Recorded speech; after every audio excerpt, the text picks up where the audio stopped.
नमस्कार विद्यार्थी मित्रांनो, उत्कर्ष इन्स्टिट्यूटमध्ये आपलं स्वागत आहे। बघा, महाराष्ट्र शासनाचा एक नवीन जी.आर. जारी झालाय। त्यामध्ये त्यांनी सांगितले की ज्या माध्यमिक शाळा आहेत, अनुदानित माध्यमिक आणि उच्च माध्यमिक, त्यामध्ये जे शिक्षकेतर पदे आहे, म्हणजे आता शिक्षकांची भरती पवित्र पोर्टल मार्फत चालूच आहे, पण जे शिक्षकेतर कर्मचारी शाळेमध्ये लागतात त्यांच्या भरतीला शासनानं मान्यता दिली आहे। त्या संदर्भामध्ये हा जी.आर. आहे। तर आपण पाहूया नेमकी ह्या जी आर मध्ये काय म्हटलंय। बघा, कालचा जी आर आहे 11 ऑगस्ट 2026 चा। तर त्यांनी काय म्हटलंय, एकच मिनिट हा। तर प्रस्तावना संदर्भ क्रमांक 8 येथील 4/4/2025 रोजीच्या शासन निर्णयांच्या अन्वये राज्यातील मान्यताप्राप्त खाजगी अंशतः पूर्णतः अनुदानित माध्यमिक आणि उच्च माध्यमिक शिक्षकेतर कर्मचारी संवर्गातील सरळ सेवेच्या कोट्यातील एकूण रिक्त पदाच्या 80% रिक्त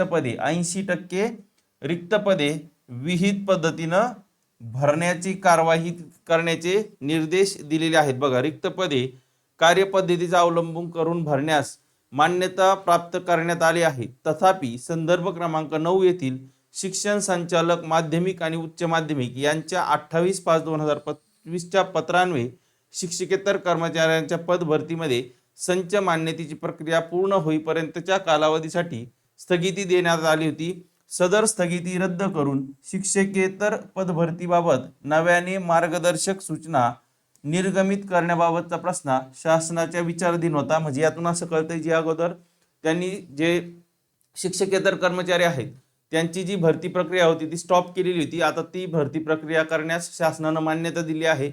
एकूण ज्या जागा रिक्त असतील त्यांच्या 80% जागा भरायच्या आहेत। आता त्यामध्ये नेमकी शिक्षकेतर मध्ये पद कोणते येतात आपण ते एकदा पाहू। तर बघा, राज्यातील मान्यता प्राप्त खाजगी अंशतः पूर्णतः अनुदानित माध्यमिक आणि उच्च माध्यमिक शाळातील खालील संवर्गातील शिक्षकेतर पदे सरळ सेवेने भरण्यास शासनाची मान्यता प्रदान करण्यात येत आहे। म्हणजे इथं मान्यता दिली आहे। बघा, त्यामध्ये पद आहे तुमचं पहिलं जे पद आहे ते आहे तुमचं कनिष्ठ लिपिक, ज्याला आपण क्लर्क म्हणू, क्लर्क आहे। त्यानंतर पूर्णवेळ ग्रंथालय, ज्यांचं लायब्ररी सायन्स झालेलं आहे ते ह्या पूर्णवेळ ग्रंथपाल यासाठी फॉर्म भरू शकतात। त्यासाठी तुमचं लायब्ररी सायन्स झालं असणं गरजेचं आहे। आणि त्यानंतर आहे तुमचा प्रयोगशाळा सहाय्यक, ज्याला आपण लॅब असिस्टंट म्हणतो, यासाठी मला वाटते 12वी सायन्स एवढाच क्रायटेरिया आहे। हे 3 पद तुमचे शिक्षकेतर पदांमध्ये भरली जाणार आहेत। तर बघा, पुढे बघू अजून काही आपल्या कामाचं आहे का। तर पुढे दिले बघा, संस्था व्यवस्थापन सरळ सेवे पदभरती मान्यता मिळण्यासंदर्भात करायची कारवाई, हे संस्थेच्या संदर्भामध्ये आहे।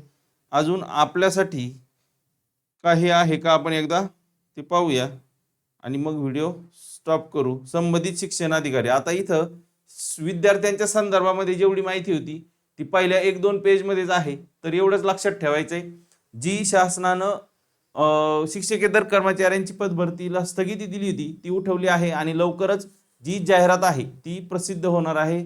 खूप खूप धन्यवाद, बाय, चला।